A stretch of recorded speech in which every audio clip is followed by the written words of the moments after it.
नमस्कार. आवाज माझा वृत्तवाहिनीत आपल्या सगळ्यांचं स्वागत. वळूयाच्या काही ठळक घडामोडींकडे. ठाण्याच्या दादोजी कोंडदेव स्टेडियममध्ये ज्येष्ठ नागरिकांसाठी अॅथलेटिक्स स्पर्धेचं आयोजन. जागतिक अपंग दिनानिमित्त आयोजित करण्यात आलेल्या अपंगांच्या जिल्हास्तरीय स्पर्धेच्या उद्घाटनाला सुपरस्टार अमिताभ बच्चन यांची उपस्थिती. आणि महावितरणच्या अनागोंदी कारभारामुळे नागरिकांना मिळाली दुप्पट दराची वीज देयकं. ठाणे जिल्हा मास्टर्स अॅथलेटिक्स संघटना आणि मास्टर्स अॅथलेटिक्स महाराष्ट्र यांच्या संयुक्त विद्यमानं ज्येष्ठ नागरिकांसाठी महाराष्ट्र राज्य अजिंक्यपद आणि निवड चाचणी अॅथलेटिक्स स्पर्धेचं आयोजन करण्यात आलं होतं. ठाण्याच्या दादोजी कोंडदेव स्टेडियममध्ये 2 दिवस चालणाऱ्या या स्पर्धेमध्ये राज्यातील 35 वर्ष ते 90 वर्ष वयोगटातील सुमारे 400 धावपटू सहभागी झालेत. या स्पर्धेत 100 metre, 200 metre, 400 metre, 800 metre, 1500 metre, 4000 metre, 10,000 metre, 100 metre hurdles, 400 metre hurdles, लांब उडी, तिहेरी उडी, पोल वॉल्ट, गोळाफेक, थाळीफेक, भालाफेक, हातोडाफेक इत्यादी क्रीडा प्रकारच्या लढती आयोजित केल्या होत्या.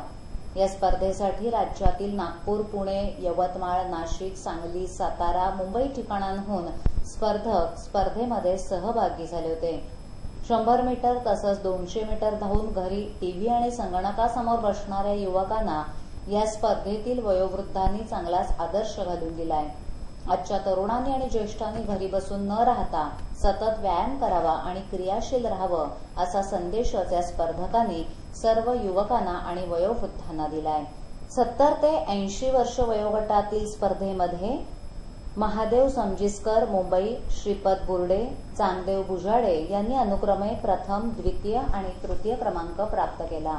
दरम्यान या संघटनेचे अध्यक्ष आमदार जितेंद्र आव्हाड यांनी आपल्या सर्वांना या ज्येष्ठांकडून बरंच काही शिकण्यासारखं आहे असं सांगितलं. आज मास्टर्स म्हणजे ज्येष्ठांची अॅथलेटिक्स स्पर्धा भरवण्यात येते. तुम्ही सगळ्यांनी बघितलंच की 90, 89, 84, 86 वर्षाचे जे वय आराम करण्याचं आहे की ज्या वयामध्ये लोकांच्या शारीरिक क्षमता अगदीच कमी होते आणि हालचाली बंद होतात, त्या काळात 100 आणि 200 मीटर धावण्याची तयारी या तरुणांनी केलेली आहे. आपल्याला लाज वाटेल अशी त्यांची शरीरयष्टी आहे. त्यांच्याकडनं खूप काही शिकण्यासारखं आहे. मला वाटतं की ह्या स्पर्धांमुळे रिटायरमेंटला गेलेले, घरी बसलेले यांना खूप काही शिकवण्याचं काम ही मंडळी करते. Rotary club of Thane central आणि जिल्हा परिषद ठाणे यांच्या संयुक्त विद्यमानं जागतिक अपंग दिनानिमित्त आयोजित करण्यात आलेल्या अपंगांच्या जिल्हास्तरीय स्पर्धेचं उद्घाटन सुपरस्टार अमिताभ बच्चन यांच्या हस्ते काल करण्यात आलं. Rotary club of Thane central आणि जिल्हा परिषद ठाणे यांच्या संयुक्त विद्यमानं जागतिक अपंग दिनानिमित्त दादोजी कोंडदेव स्टेडियम इथे सकाळी 9 वाजता अपंगांसाठी जिल्हास्तरीय स्पर्धेचं आयोजन करण्यात आलं होतं. या स्पर्धेमध्ये 35 विशेष शाळांमधील 600 मुलांनी आपला सहभाग नोंदवला. या सोहळ्यामध्ये टॉर्च रॅली, मार्च पास्ट आणि पहिल्या स्पर्धेचा फ्लॅग ऑफ बच्चन यांच्या हस्ते झाला. यावेळी पालिका आयुक्त असीम कुमार गुप्ता, पोलीस आयुक्त के.पी. रघुवंशी उपस्थित होते. यावेळी सुपरस्टार अमिताभ बच्चन म्हणाले की या मुलांना अपंग म्हटलं जातं हे चुकीचे शब्द आहेत. ही मुलं आपल्यापेक्षा वेगळी नाहीत. या प्रत्येक मुलामध्ये काही ना काही विशेष असा गुण आहे. आपण त्यांच्या गुणांना प्रोत्साहन दिलं पाहिजे. माझ्यासोबतही दुर्घटना झाली होती आणि योगायोगानं मी त्यातून बचावलो आणि सुखरूपपणे बरा झालो. परंतु त्यावरून मला जाणवलं की आपल्या शरीरातील प्रत्येक अवयव हा किती महत्वाचा असतो. बहुतेक अशा संस्था आहेत की ज्या या मुलांना विविध खेळांमध्ये सहभागी करतात. त्यांनी अशा प्रकारचं विविध कार्यक्रम राबवावेत. मला वारंवार अशा कार्यक्रमांना यायला नक्कीच आवडेल असंही ते पुढे बोलताना म्हणाले. अमिताभ बच्चनना बघून यावेळी या मुलांचा आनंद गगनात मावत नव्हता. जैसा कि मैंने कहा, अभी मेरा बहुत बड़ा सौभाग्य कि आज मंजूर किया गया और इस कार्यक्रम में मुझे शामिल किया. मैं ऐसा मानता हूँ कि जितने भी बच्चे हैं उनको अलग अलग श्रेणियों में रखा जाता है. कभी उन्हें डिसेबल्ड कहा जाता है, कभी उन्हें हैंडीकैप कहा जाता है. मैं ऐसा मानता हूँ कि ये गलत शब्द है. उनको कहना चाहिए डिफरेंटली एबल्ड, कहीं ना कहीं उनमें एक ऐसी खूबी होती है जो आप में और मुझ में नहीं है। इसलिए मैं ऐसा मानता हूँ कि वो हमसे अलग नहीं है, हमारे जैसे ही हैं।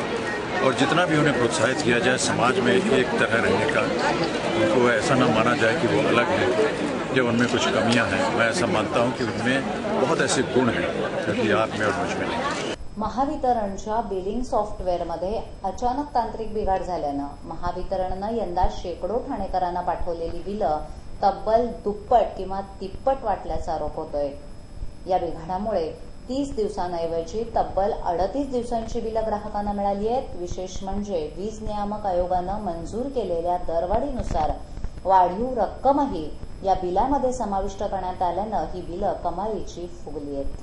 ठाण्याच्या काही भागातील वीज ग्राहकांना यंदा नुकतीच आलेली बिलं एरवीच्या तुलनेत दुप्पट ते तिप्पट आली असल्याच्या अनेक तक्रारी आल्या आहेत। त्याबाबत महावितरणच्या वागळे येथील कार्यालयात विचारणा केली असता वीज ग्राहकांना उडवाउडवीची उत्तर मिळाल्यानं नेमकी बिलांची रक्कम का वाढली गेली याचा उलगडा होऊ शकला नाही आणि नागरिकांचा संभ्रम वाढला। अखेर स्थानिक नगरसेवक रवींद्र फाटक यांच्या नेतृत्वाखाली महावितरणच्या अधिकाऱ्यांना घेराव घालून त्यांना एक निवेदन देण्यात आलं। यावेळी वाढीव रकमेची बिलं पुन्हा एरवी इतकीच रकमेची करावीत अशी मागणी करण्यात आली।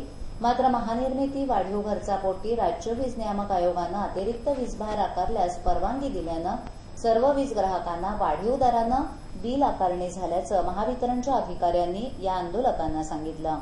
मात्र आश्चर्य म्हणजे केवळ या अतिरिक्त वीजभारामुळे ही बिलं वाढलेली नाहीत, तर महावितरणचं बिलिंग सॉफ्टवेअर एरवी 30 दिवसांच्या वीज वापरानंतर बिल तयार करतं, परंतु यावेळी ही बिलं अंदाजे 38 दिवसांच्या वीज वापरानंतर तयार करण्यात आली। म्हणूनच या बिलांची रक्कम आणखी 30 ते 35% वाढल्याचं महावितरणच्या अधिकाऱ्यांना विचारणा केली असता त्यांनी सांगितलं। त्यांनी पुढील बिलाच्या वेळी सुमारे 23 दिवसांच्या वीज वापराची बिलं पाठवली जातील असं स्पष्ट केलं आहे। ठाणे महानगरपालिकेनं 30 भूखंडांवर पार्किंगचं आरक्षण ठेवलं। शहरातील या 30 भूखंडांपैकी केवळ एकच भूखंड मोकळा तर 2 भूखंडांचा विकास झालाय। 22 भूखंडांवर अतिक्रमण झाल्यानं भविष्यात वाहन पार्किंगची समस्या निर्माण होण्याची भीती व्यक्त केली जाते। ठाणे रेल्वे स्टेशन समोरील नाईकवाडी येथील आरक्षित भूखंडावरील काही जागेवर विकास प्रस्ताव टाकण्यात आलाय। त्याची कार्यवाही सुरू असून शहरातील अनेक भागातील आरक्षित भूखंडांवर चाळी आणि झोपडपट्ट्यांचं अतिक्रमण झालंय। नौपाडा पोलीस ठाण्यासमोर पार्किंग आरक्षित भूखंड आहे, त्यावर देखील अतिक्रमण झालंय। तर पूर्व ठाण्यातील कोळीवाडा आणि खारटन रोड येथील भूखंड CRZ कार्यालयाच्या शेजारी असलेल्या आरक्षित भूखंडावर विकासकानं भूखंडाचा विकास करण्याकरता प्रस्ताव सादर केलाय। त्यामुळे त्या भूखंडांचा पार्किंग करता वापर करता येत नाही। मुंब्रा आणि ठाणे पूर्व या रेल्वे स्टेशन परिसरातील 2 आरक्षित भूखंडांचा विकास झालाय। त्यामुळे मुंबईला नोकरीकरता जाणाऱ्या चाकरमान्यांची काही प्रमाणात तरी सोय झाली आहे। वागळे भागातील पार्किंगच्या आरक्षित भूखंडावर चाळी आणि झोपड्यांचे अतिक्रमण झालं आहे, त्यामुळे या भागामध्ये पार्किंगची समस्या उद्भवण्याची शक्यता व्यक्त केली जाते।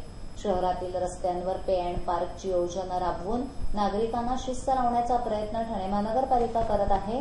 तसंच पार्किंगची समस्या सोडवण्याकरता ठाणे महानगरपालिकेचे अधिकारी प्रयत्न करत असल्याचं देखील पालिकेच्या सूत्रांनी सांगितलं। चित्रपटांच्या खेळावरील शो टॅक्स चुकवणाऱ्या महापालिका क्षेत्रातील 10 चित्रपटगृहांवर ठाणे महापालिकेनं कारवाईचा बडगा उभारला असून त्याअंतर्गत लाखो रुपयांची थकबाकी वसूल करण्यात आली आहे।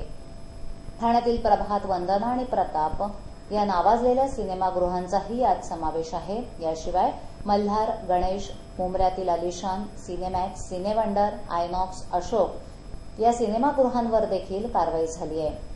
कर भरण्याची अनेकदा नोटीस देऊनही प्रभात सिनेमागृहाकडून प्रतिसाद न मिळाल्यानं महापालिकेच्या अधिकाऱ्यांनी सिनेमागृह सील केली। त्यानंतर प्रभातच्या व्यवस्थापकांकडून 5,04,000चा कर भरण्यात आला।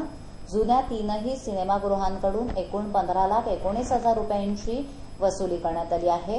ठाणे महापालिका क्षेत्रात 10 ते 12 सिनेमागृह असून तेथे दिवसातून 4 वेळा शो होतात। ठाणे महापालिका थिएटर कर 1997 अन्वये सिनेमागृहांची महापालिकेला प्रत्येक शो मागे चित्रपटाच्या खेळाचा 50 रुपये कर देणं अपेक्षित आहे। मात्र या 10 चित्रपटगृहांनी लाखो रुपयांचा कर थकवला होता। आजच्या ठळक घडामोडी शेवटी पुन्हा एकदा ठाण्याच्या दादोजी कोंडदेव स्टेडियममध्ये ज्येष्ठ नागरिकांसाठी अॅथलेटिक्स स्पर्धेचं आयोजन.